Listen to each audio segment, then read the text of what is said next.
Começando mais um SouBioCast, o podcast da plataforma SouBio, que tem como foco comunicar marcas e pessoas que estão inovando em uma economia que busca apresentar para a nossa sociedade uma nova forma de vida, mais equilibrada, mais conectada, mais em consonância com aquilo que a gente quer ser de melhor aqui no nosso planeta.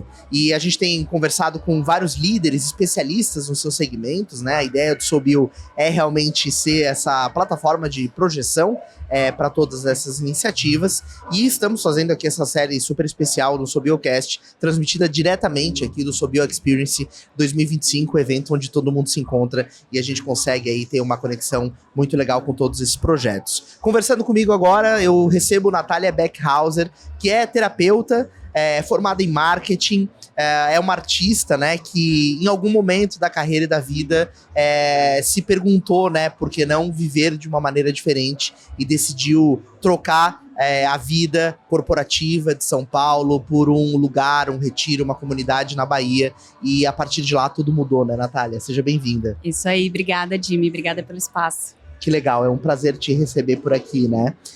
Eu comecei contando um pouquinho, né, da tua transição de carreira e eu sei que você foi executiva, né, de uma grande empresa, atuava nesse mercado corporativo e tinha uma vida como tantas outras pessoas mantêm, né? A vida de escritório, rotina, vai pro trabalho, volta para casa, correria, viaja. E, enfim, como é que foi esse momento da tua vida? E em que etapa exatamente você olhou e falou assim, cara, eu quero buscar algo diferente para mim? Legal. Eu tava vivendo a vida perfeita, entre aspas, né? Cumprindo todos os checklists sociais ali. Morava em São Paulo, tinha uma carreira bem sucedida, eu era jovem, bem jovem, eu tinha 27 anos na época. Mas sentia um vazio interno muito grande, assim. Então, apesar de estar tudo muito bom, de ter a vida que eu imaginava, né? Que era a vida que eu gostaria de ter, eu comecei a me questionar e na época, pra mim, bateu, assim, uma questão que era, tá bom, beleza, as pessoas quando têm uma crise, eu tava vendo uma crise existencial, né? Elas se conectam com algum Deus, qualquer que seja a religião delas, né? E eu nunca fui religiosa. E aí, nessa época, eu comecei a buscar. E nas minhas buscas por N religiões, assim, eu comecei a meditar, participar de retiros, processos, né, de retiros de silêncio ainda, enquanto eu morava em São Paulo. E entendi muito que tinha esse lugar de uma escuta interna, de eu começar a perguntar, beleza, quem é a Natália, né? Porque eu fui fazendo, fui vivendo. Na época, eu gostava do que eu fazia. Se alguém me perguntasse, você gosta do que você faz? Eu gostava do que eu fazia. Mas eu comecei a perceber que, mais do que gostar do que eu fazia, eu era muito boa no que eu fazia. Então, eu era reconhecida, aquilo preenchia um buraco interno, assim. Mas eu cheguei num ponto que eu falei, não é para isso que eu tô aqui, né? Apesar de eu gostar do que eu faço, apesar de eu estar trabalhando numa empresa incrível, que é a Natura, né? Era a empresa dos sonhos na época, assim.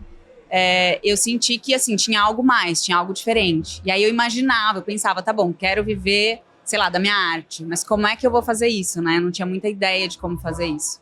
E aí fui seguindo o fluxo divino, as portas foram se abrindo, assim, e resolvi me colocar em xeque. Eu decidi tirar 30 dias de férias sem ter nada programado, porque eu falei, até as férias são programadas. Quem sou eu se eu acordar um dia, eu não tenho nada pra fazer, nada combinado, nenhuma relação, nem pra nutrir, assim, né? Na época eu não tinha filhos ainda também. Nenhum invite na agenda. Não, então, nenhuma passagem comprada, né? Pra uma viagem de férias ainda que fosse, era tudo com a agenda esquematizada, assim. E aí, nesse fluxo de, beleza, vamos ver o que acontece quando eu tiro 30 dias de férias sem nada programado, eu fui parar nessa comunidade na Bahia chamada Piracanga, de férias, né? E ali foi um divisor de águas, assim. E aí, só voltei para São Paulo, pedi demissão e me mudei para Piracanga na época, isso em 2013. Eu imagino que, assim, é legal construir na cabeça do público aqui que nos acompanha a imagem desse momento, né? Eu imagino que essa decisão sobre mudar a tua vida venha sido construída ao longo do tempo, né? Você foi talvez se questionando, perguntando, né, por que você estava naquele lugar e etc. Mas você se lembra de algum dia emblemático, assim, talvez antes ou na própria comunidade, que você falou, cara, eu quero isso aqui, assim, você lembra desse momento? Lembro.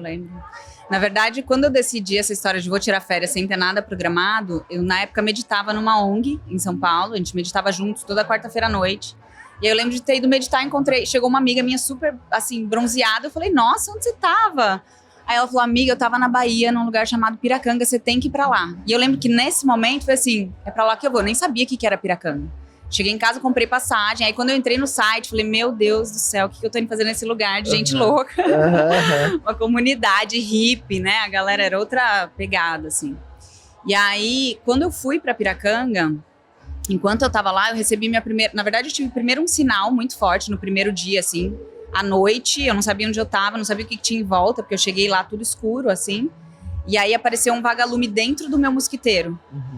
Já foi, e os vagalumes já eram, assim, de alguma forma eles me comunicam quando eu tô vivendo um momento bem emblemático assim. E aí, enquanto eu tava lá, eu recebi minha primeira leitura de aura, que era na época uma das principais terapias, né, em Piracanga, e foi um divisor de águas, porque era, assim, uma pessoa que não me conhecia me descrevendo, assim, como se ela estivesse me vendo totalmente, né. E aí eu já senti, falei, opa, tem algo aqui. E teve um dia que eu acho que foi o principal, que foi, eu tava na varanda da cabana que eu fiquei lá, e aí eu senti de falar com uma menina, que era uma menina de 19 anos, que trabalhava na lojinha, assim, me veio um negócio, vai falar com a Rita. Aí eu fui caminhando, e quando eu tava indo, a Rita tava vindo, e a gente se encontrou no meio do caminho. Caramba. Ela olhou pra mim e falou assim, eu tava indo falar com você. Aí eu falei, uau, eu também. E aí ela começou a me falar de um programa que eles iam começar, que era uma universidade livre. Era um programa para jovens.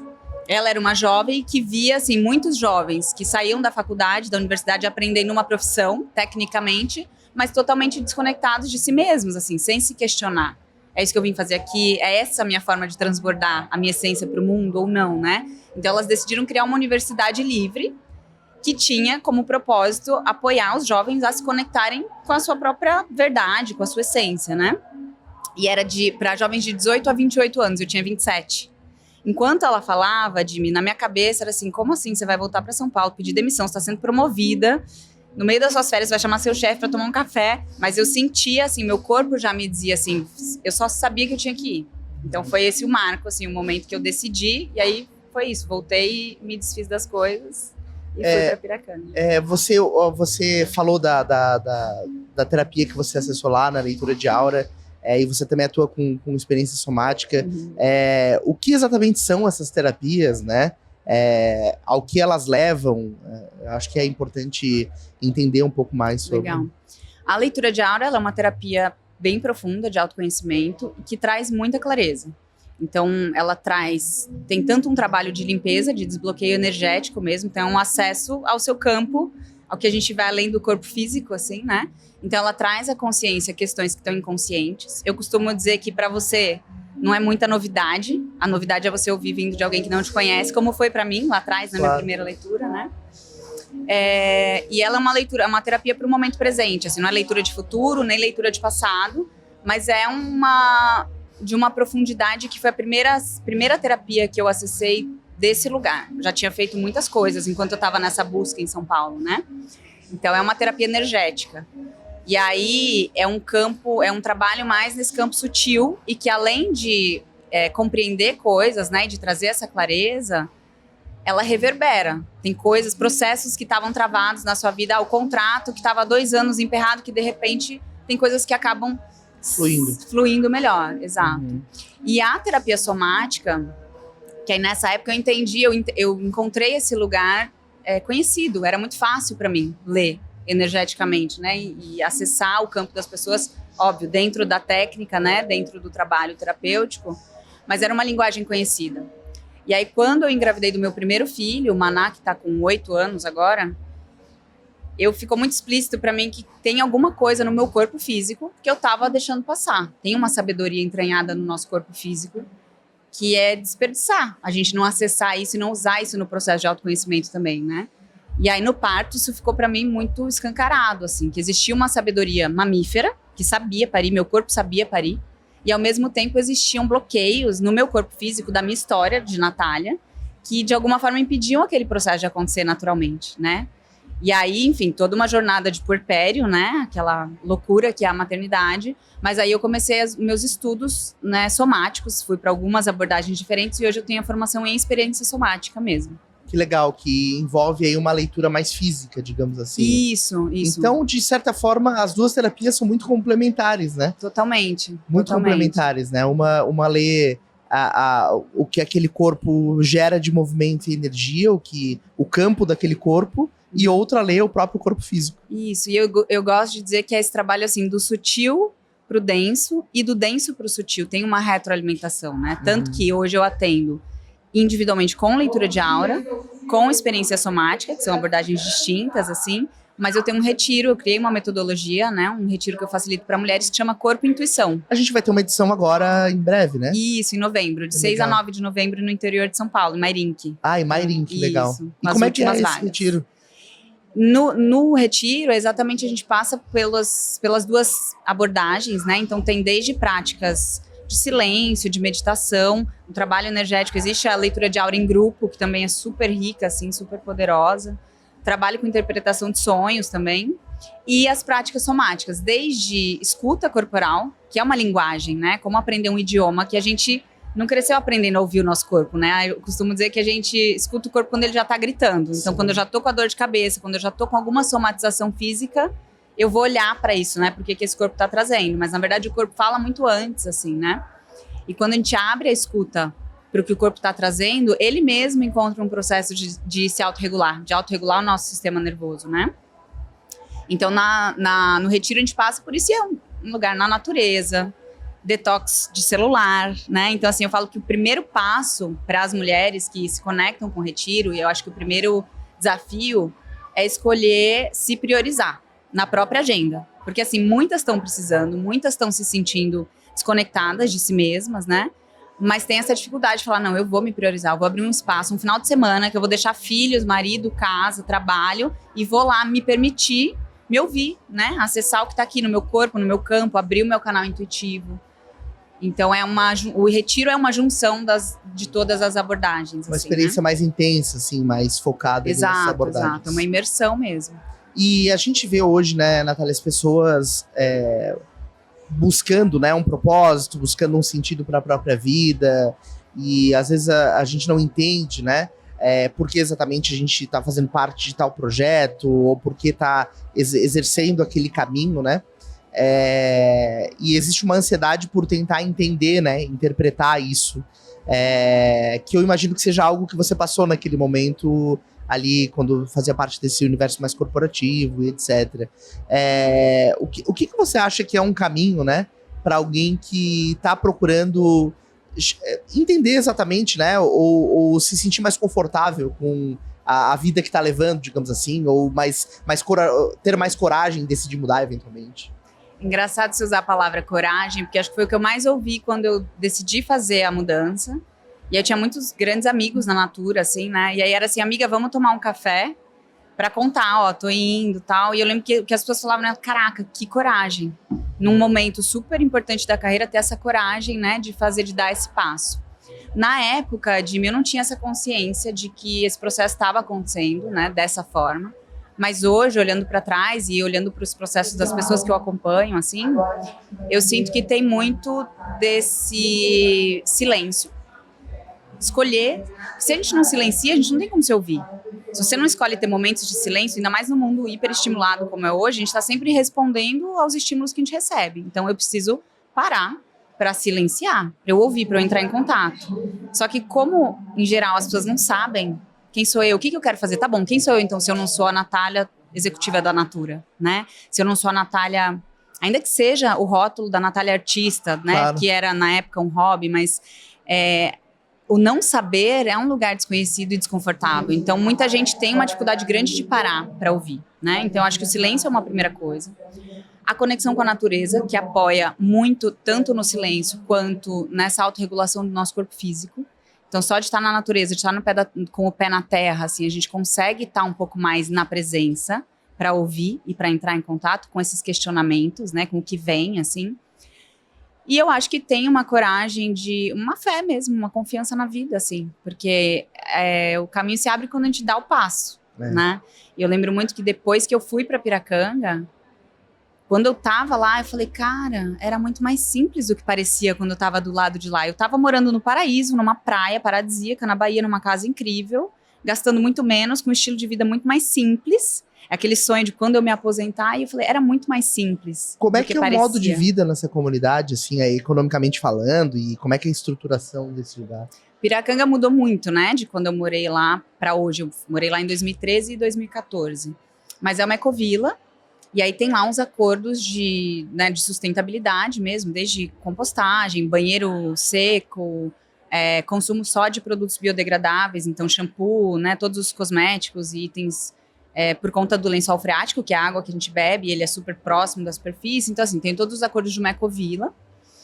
E eu lembro que quando eu cheguei também, uma das coisas que me chamou muita atenção foi essa existência de acordos claros. E lá em Piracanga eles usavam como base, na época, os 4 acordos dos toltecas, né, que o Dom Miguel Ruiz escreveu um livro, que são acordos básicos de convivência, assim, e eu pensava, cara, por que eu nunca tive acordos claros? Acordos claros resolveriam boa parte dos nossos problemas, né, na vida, assim. Então, desde acordos, aqui não consumimos bebida alcoólica, por exemplo, né, lá na época, até os 4 acordos básicos de relacionamento, que eram a impecabilidade com a palavra, então eu vou ser impecável com aquilo que eu falo, porque a palavra traz uma energia, e eu vou pensar, preciso realmente falar? A gente tem uma compulsão por falar também, né, às vezes, ou por calar. Então, impecabilidade com a palavra, não fazer suposições. Eu não vou supor que você tá de mau humor comigo porque você tava com uma cara mais fechada. Eu te pergunto se aquilo me interessa, se me importa, se me toca, né, eu vou perguntar e não vou ficar sofrendo com uma suposição. Não levar nada pro pessoal. Às vezes você falou bravo comigo, mas é um processo, sei lá, seu, você acordou mal por algum motivo seu, não tem necessariamente a ver comigo. E o 4º acordo que é dar sempre o seu melhor, inclusive nos 3 primeiros acordos. Então não era a vida perfeita, mas estava todo mundo mirando para o mesmo lugar, assim, todo mundo olhando para o mesmo norte. E ali, para mim, foi uau, existe uma nova forma, uma outra forma de viver, que não é a que eu vivia em São Paulo, e eu sou de uma cidade do interior do Paraná, não é que eu sempre fui, né, da vida, dessa loucura paulistana, assim, mas era uma forma de viver mais conectada com a natureza fora e com a natureza dentro. A gente tinha espaço para parar e se ouvir, né? Meditar, silenciar. Beleza, perceber como está meu corpo hoje, o que eu quero, o que eu sinto necessidade de fazer, né? E existe uma prefeitura, existe o governo piracanguense. Exato. Não, na época, assim, quem fundou Piracanga foi um casal, uma portuguesa e um holandês. Eles começaram a comunidade, assim, era um mato, né? E aí as pessoas foram chegando, pessoas que acreditavam no mesmo propósito. Então tinha o que eles chamavam na época de tribo. E aí é muito essa proposta do comunitário, né? Ontem até aqui o Carvalhal estava falando sobre essa coisa de comunidade, né? E eu me lembro muito disso, porque a gente pode viver em comunidade e não estar em comunidade, né? Eu posso, no meu prédio em São Paulo, fazia parte de uma comunidade que era esse prédio, esse condomínio, mas viver em comum unidade, de fato, a gente existir esse lugar de o que eu faço te impacta, me importa tanto o seu bem-estar quanto o meu próprio bem-estar, porque se você não tá bem, eu também não vou estar bem, né? Mas em essência a gente não vive, a gente participa de comunidades, mas sem a essência do que é estar em comunidade, né? Então uma das coisas do estar em comunidade são essas decisões coletivas. Então na época tinha um grupo de pessoas que eram esses moradores, que, de alguma forma, estavam alinhados com essa proposta, com esse propósito de quem fundou Piracanga. Então, foi construído um centro holístico lá, né? Tem um espaço para retiros, tem um espaço de pousada, mas tem também as casas na Ecovila, pessoas que só moram ali, que, sei lá, construíram suas casas na Ecovila, tinham acordos em comum, então tinham 2 grupos diferentes de tomada de decisão. Então, em relação à Ecovila, né? E em relação ao centro. Legal. E a gente falou muito de terapia, dessa tua experiência de mudança de carreira, né? E eu imagino que, eventualmente, a tua atividade profissional se tornou a terapia, né? Você se tornou terapeuta. Mas em que momento a arte entrou na tua vida, assim? A arte, na verdade, eu falo também que é um chão que eu pisei e venho pisando minha vida inteira, né? Eu pinto desde criança, pintava óleo sobre tela. Meus pais sempre foram muito envolvidos no meio cultural, assim. Então, música, pintura, né? Sempre fizeram parte da minha vida. Mas eu fui me reconectar com a arte depois desse processo, dessa busca por autoconhecimento. Na época que eu estava na minha crise em São Paulo, eu pensava, quero viver da minha arte. Mas eu falava, como? Eu não sabia muito por onde começar. E os 30 dias de férias foram, quero ver se eu vou pegar o pincel, né? Porque eu achava que eu não pegava, porque eu não tinha tempo para, né? E aí, depois de um tempo, assim, quando eu me tornei terapeuta, né? Então, essa foi a minha transição, que não foi uma transição programada, vou transicionar do marketing para as terapias. Quando eu vi, a terapia aconteceu e eu era muito boa no que eu estava fazendo e eu segui, né? Mas eu tive um determinado momento em que eu senti essa necessidade de pôr no mundo a minha expressão artística. E aí eu tive uma marca, né? Na época eu pintava mais com aquarela, assim. Só que eu não me via nas minhas artes. Na verdade, acho que eu nem me reconhecia como artista na época, né? E aí, depois que o meu filho mais velho nasceu, 8 anos atrás, eu entrei num processo de que, assim, eu não tinha vontade nenhuma de pegar pincel, tinta. Fiquei num bloqueio, assim, por 7 anos. Até que no ano passado, eu vivi um processo terapêutico bem intenso, assim, bem profundo, em que eu senti a existência no meu corpo. E aí eu voltei para casa, eu fiz isso em BH, e aí eu cheguei em Floripa, assim, com vontade de pegar nas tintas, nos pincéis. Peguei, mas eu tinha em casa umas telinhas pequenas, assim. E aí eu pintei aquelas telas, mas eu sentia vontade de mais, assim, de mais espaço, de mais tinta, de mais cor, assim. Eu tinha crescido, né? E aí eu comprei, e aí nasceu esse trabalho que é o que eu tenho, a série Existência, né? Que é a que eu trouxe aqui na Soul Bio. Que, né, pela primeira vez, eu olhei e falei, essa aqui é uma obra que eu tenho vontade de ter na parede da minha sala. Então, pela primeira vez, eu me vi na minha arte. Mas não é nem só que eu me vi, né? Eu vi a minha potência, assim. Porque quando eu me questiono, quando eu olhei pra isso, falei, eu me via na aquarela também. Só que eu não gostava do que eu via. Eu via o meu processo, eu via as minhas inseguranças, eu via a minha constrição. Eu via muita coisa que me incomodava, né? Então, assim, é um processo. Eu sinto que hoje eu tô numa colheita, assim, né? E quando eu vejo a minha potência expressada ali na tela, eu não tenho a menor dúvida. Assim, é de um lugar que realmente de transbordamento, assim. Então, eu sinto que foi sendo construído, né? E hoje eu tô num lugar novo.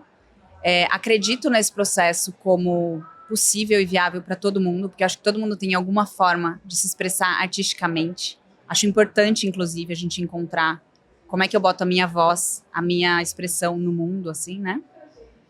E nessa beleza, porque as pessoas passam ali no stand, param e falam, uau, toca emocionalmente, toca num lugar espiritualmente também as pessoas, né? Claro. E, Natália, assim, hoje você vive no Paraná? Aqui em Floripa. Uhum. E como é que é a tua rotina hoje, né? Como é que é a vida de uma artista terapeuta, e principalmente fazendo um paralelo lá com a tua vida corporativa? Como é a tua rotina hoje? Minha rotina é meio maluca, porque eu sou mãe de 2. Uma Ná tá com 8 e o Noah tá com 5, então tem toda essa loucura da maternidade solo também, né? Que é uma agenda bem doida. Mas assim, quando eu olho para a diferença, quando eu comparo, né, com a minha vida do mundo corporativo, existe uma flexibilidade, né? Assim, eu escolho onde eu quero morar. E eu escolhi morar em Floripa por ser um lugar que tem um equilíbrio entre natureza e estrutura de cidade, assim, porque Piracanga era aquela coisa bem meio do mato, né? Isso me dá muita liberdade, o que ao mesmo tempo também traz desafios para mim, né, de estabelecer uma rotina, assim. Mas eu sinto que é uma libertação que não tem preço, assim. Não é que a minha vida, quando eu saí de São Paulo, eu lembro que as pessoas viam, nossa, a Nath tá no paraíso, a vida tá perfeita. Eu falo, gente, não, a vida não tá perfeita, mas existe uma libertação de estar sendo verdadeira comigo, de não estar vivendo algo que eu sinto que me aprisiona, que não é verdadeiro, né, que me encaixota. Então, a vida é conectada com aquilo que pulsa dentro, né, de ouvir o que é verdadeiro para mim, não necessariamente ela vai ser suave, né? Tem os seus desafios, então eu tenho os meus desafios no meu dia a dia, na minha rotina. Eu tenho que encaixar muitas coisas, né? Porque eu não só atendo indivíduos, assim, com a leitura de aura, com a experiência somática, mas eu também faço um trabalho, facilito programas de saúde mental em empresas, então assim, é toda uma agenda que tem que encaixar. As artes, hoje, né, a criação artística para mim encaixa mais nos momentos que eu tô sem filhos. Sim. Que é onde é possível, assim. Sim, sim. E aí, nesse seu processo criativo, você busca referências no teu cotidiano, ou você utiliza as ferramentas terapêuticas para se colocar num estado de pureza criativa e ali desenvolver a tua arte naquele momento? Sim. Esse foi um dos grandes diferenciais, assim, nesse processo que eu tô hoje com a arte, que não tem técnica, não tô presa a alguma técnica específica, né? Nasceu, de fato, de um processo terapêutico profundo que eu vivi, que foi uma psicoterapia assistida com psicodélico. Então, foi pós esse trabalho, né, que nasceu a série Existência e esse trabalho artístico desde esse lugar. Então, assim, é um processo meditativo mesmo, de ficar em silêncio, de entrar em contato com o que está aqui dentro e de deixar fluir, assim, é um fluxo mesmo. Eu tenho lá minhas músicas que eu coloco, as telas hoje, né, a Existência, que é essa série que eu ainda tô nela e eu sinto que ainda fico nela por um tempo, são pretas o fundo, então com cores bem vibrantes. Então as cores vão... Primeira coisa que me aparece, assim, são quais são as cores que aquela tela tá chamando, que aquele momento tá pedindo, assim.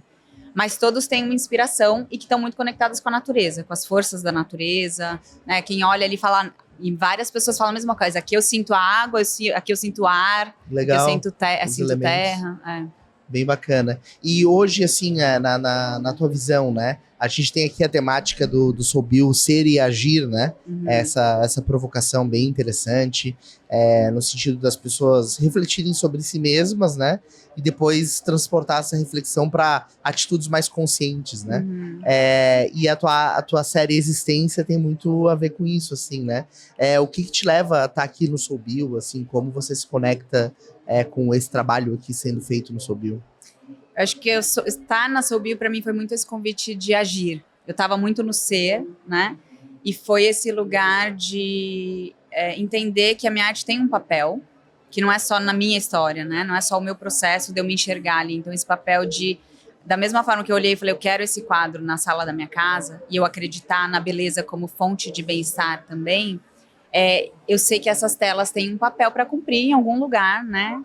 Por aí, mas tem um movimento de estar aqui, de expor. Então, eu estou lançando esse trabalho artístico aqui na Soul Bill, né? Eu sinto que tem um tanto desse movimento de seguir. Eu podia estar em casa lá com os meus quadros como eu estava, né? Então, foi quando veio o convite, falou, você tem que estar na Soul Bill. Eu falei, uau, é isso aí, vamos lá. Eu sinto que tem a ver com isso. E as pessoas se inspiram, assim. Acho que leva as pessoas a refletirem. Tanto quando eu pedi demissão lá e contava, né, para as minhas colegas de trabalho, tô indo embora, as pessoas elas se emocionavam porque elas refletiam sobre o próprio processo. Será que eu tô sendo verdadeira comigo? Claro. E as pessoas quando entram aqui, olham as artes, falam, uau, será que eu tô ouvindo o que eu tenho para trazer no mundo? Será que eu tô dando espaço para escutar o que é que eu tenho para manifestar, né? Que tá muito relacionado com essa ação mesmo, né? Claro. Essa experiência de viver por um período da vida talvez encaixotado, como você falou, né? Ou talvez desenvolvendo alguma coisa que não necessariamente reflita 100% aquilo que você acredita. Você entende que é uma experiência necessária, sim? Ou seria possível alguém passar imune ao longo da vida a esse momento? Jimmy, te falando assim, pela minha experiência e pelo que eu acompanho dos meus pacientes, assim, eu sinto que faz parte do processo, né? Enquanto é tolerável, enquanto o conhecido, ele é confortável, né? Eu tava numa zona de conforto, e eu nem gosto muito desse termo zona de conforto, porque eu acho que é importante ter algum conforto. Mas a vida não vai ser flat, né? Não vai ser tudo tranquilo. E eu sinto que esse processo de transição das pessoas que eu acompanho, e o meu também, na sua maioria, assim, sei lá, 90%, 80% das vezes passa por uma dor, passa por chegar num limite. Assim como a pessoa sai de uma relação, consegue ter coragem de sair de uma relação abusiva, quando já foi pro nível do intolerável, assim, não dá mais para sustentar, né? Então, dá para ser diferente? Dá para ser diferente. Quanto mais terapia, quanto mais a pessoa traz consciência para isso. E quando eu falo, por exemplo, do trabalho com a experiência somática, da escuta corporal, é um tanto sobre isso, né?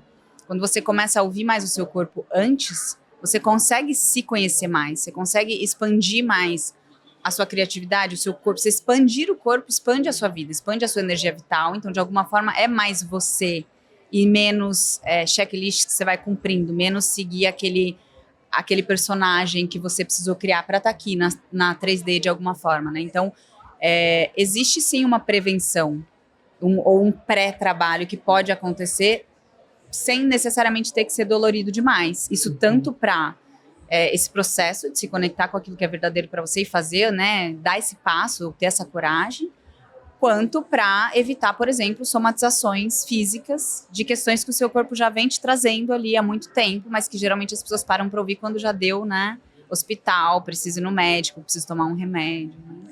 Por que a gente se agarra tanto, Natália, em situações que às vezes são desconfortáveis, mas são conhecidas, né? Por que nós permanecemos tanto tempo, às vezes trabalhando num lugar porque economicamente é importante, é confortável, porque apesar de ser difícil e desgastante, a gente fica preso àquilo, né? Nas relações, no trabalho, no emprego, enfim, por que a gente se segura tanto em situações que são tão difíceis assim, né? É claro que cada história é uma história, né? Acho que não tem uma receita de bolo, assim, mas para te dar uma resposta mais de uma maneira geral, assim, eu sinto que é porque a gente se conhece, assim, né? Eu me identificava como Natália com aquela história.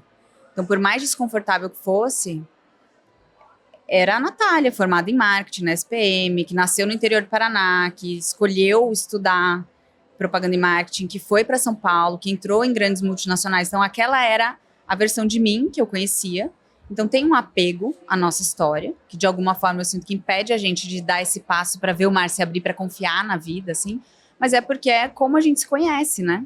É o que eu reconhecia de mim. E quando eu fiz a transição, foi muito mais um processo de desconstruir uma versão da Natália que eu achava que eu era, do que entender quem é a Natália.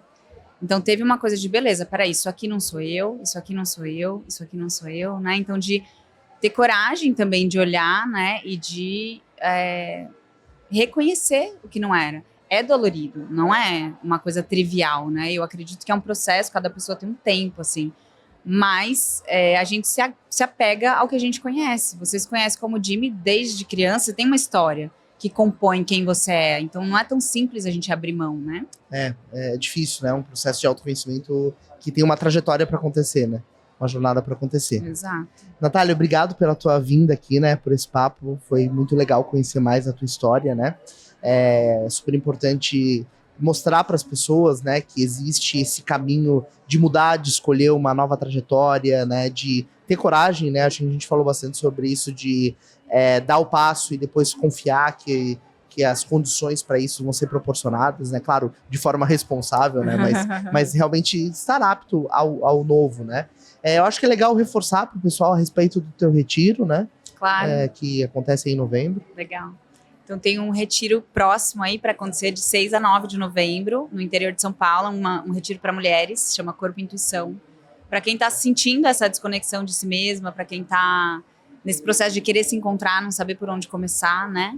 Então é uma pausa aí, um tempo na natureza, um tempo de silêncio, um tempo de nutrição e de ferramentas para entrar em contato consigo, né? De ouvir o próprio corpo, de ouvir a própria intuição. Então 6 a 9 de novembro. Perfeito. Mairink, em São Paulo, no Chakra do Coração, últimas vagas. E os atendimentos aqui em Floripa, né, que rolam os atendimentos online também, tanto com a leitura de aura quanto com a experiência somática. E o trabalho dentro das empresas, que eu sinto que é tão importante hoje em dia, quando a gente fala, né, de uma massa de pessoas burnoutando e tendo crises de ansiedade, assim, o movimento também das empresas sendo parte dessa comunidade que é responsável por esse bem-estar dos colaboradores, que são, no fim, quem vão também fazer com que a empresa suceda, né? Isso, e vá exato. melhor, assim. Perfeito. E as suas redes sociais para o pessoal te acompanhar? O trabalho terapêutico é Natália Beckhauser e o artístico é nbeckhauser.art. Perfeito, perfeito. A gente vai deixar também os links aqui na descrição. Tá. Obrigado pela tua vinda, né? Mais uma vez, foi um prazer te receber. Eu que agradeço, Jimmy. Obrigada pelo espaço, parabéns pelo trabalho. Obrigado. Obrigado a você que acompanhou mais este episódio aqui do Soul Biocast. Se você ainda não está inscrito no nosso canal, faça isso inscrevendo-se aqui no YouTube e acompanhe as diferentes iniciativas aí da plataforma Soul Bio em @eu.soulbio no Instagram. Obrigado e até o próximo episódio do Soul Biocast.